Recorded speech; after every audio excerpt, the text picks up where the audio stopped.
వాళ్ళకు కూడా. చిత్తూరు జిల్లా ఐరాల మండలం కమ్మపల్లిలో వైరల్ అయిన ఇంటి స్థల వివాదంపై పోలీసులు, రెవెన్యూ అధికారులు సంయుక్తంగా విచారణ చేపట్టారు. ఇది సివిల్ స్వభావం గల భూ వివాదమని స్పష్టం చేస్తూ శాంతి భద్రతల కోసం నిషేధాజ్ఞలు జారీ చేసినట్లుగా తెలిపారు. ఈ నెల 23న జిల్లా రెవెన్యూ అధికారి సమక్షంలో విచారణ జరగనుండగా మొత్తం 3 కేసులు నమోదు చేసి నిష్పక్షపాతంగా దర్యాప్తు కొనసాగిస్తున్నట్లుగా డీఎస్పీ వెల్లడించారు. ఇక సోషల్ మీడియాలో వచ్చే ఏకపక్ష ప్రచారాన్ని నమ్మవద్దని ప్రజలకు సూచించారు. కొంత ఇంటి స్థలం గురించి 4 సెంట్ల గురించి వివాదం జరుగుతున్నది.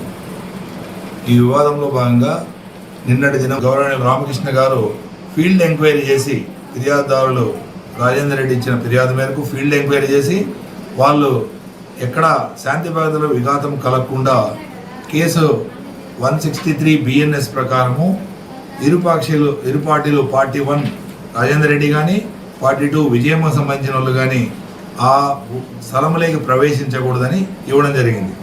ఇందులో 24వ తేదీ కంప్లైంట్ ఒకటి విజయవాడ చేసి దాన్ని నిర్ధారించే పోలీస్ అధికారికి ఎలాంటి ఇది లేదు. కాబట్టి అందు మీద వాళ్ళు ఇచ్చిన ఫిర్యాదు మీద కేసు నమోదు చేసినందుకు దివ్యాంగురాలైన విజయమ్మ, వారికి సంబంధించిన అసోసియేషన్ స్టేట్ ప్రెసిడెంట్ చంద్రశేఖర్ గారు, తర్వాత స్టేట్ సెక్రటరీ సుమతి గారు కొంత పోలీసు వారి మీద వ్యతిరేకమైన ఇస్తున్నారనేది రూమర్స్ స్ప్రెడ్ అయినాయి.